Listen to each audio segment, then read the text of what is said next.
Nadia et Juliette réalisent à peine. Elles viennent de gagner leur pari, celui de terminer ensemble le marathon de Paris. Quant à Barbara, la doyenne de l'épreuve, elle s'est fixé un objectif, finir le marathon en 6 heures. Ah oui, les fameux, le Saint Graal.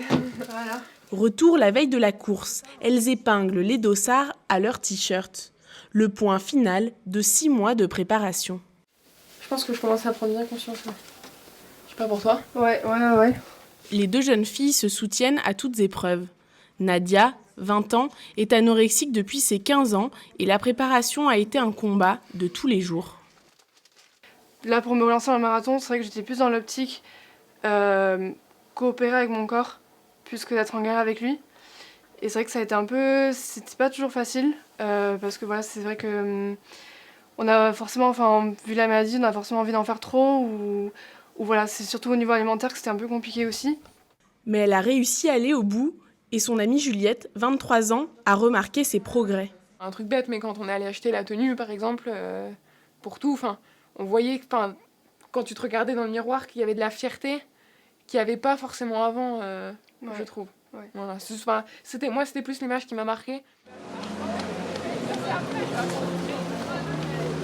Le jour J, l'émotion est immense. Nadia va disputer sa toute première course officielle.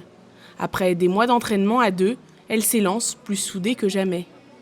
Comme Juliette et Nadia, ce sont 26 000 inscrits qui vont courir aujourd'hui leur premier marathon. 40 ans après la première participation féminine, 16 200 femmes vont s'élancer depuis les Champs-Élysées. Et parmi elles, Barbara, qui fête ses 80 ans cette année. Elle est venue du Val d'Oise accompagnée de son mari, qui l'embrasse pour l'encourager. Elle a commencé à courir il y a 45 ans et ne se voit pas vieillir. Je me sens pas différente d'il y a 10 ans ou 20 ans, sauf que j'ai ralenti. Mais dans ma vie de tous les jours, j'ai fait exactement la même chose que j'ai toujours fait, le jardin, la maison, la cuisine. Sur la ligne de départ, elle est impatiente de courir son 52e marathon. Pour cette 43e édition du Marathon de Paris, plus de 40 000 coureurs ont fait le déplacement. Et dans la foule, Barbara garde son rythme. Au 25e kilomètre, Juliette commence à souffrir du genou. Moi, malheureusement, niveau glycémie, endurance, tout va bien. Toi aussi ? Oui, nickel. J'ai très mal au genou. On a vu je suis passée des médecins, mais des professionnels de santé qui m'ont dit que j'étais au bord du claquage. Malgré la douleur, Juliette est déterminée à finir, toujours avec Nadia à ses côtés.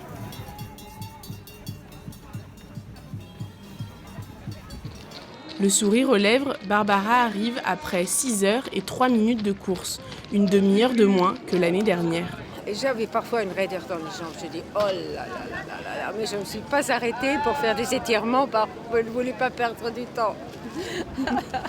La doyenne, toujours en forme, a déjà la tête à son prochain marathon, dans 2 mois.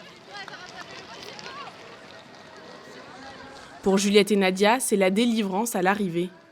Je suis très très fière en tout cas.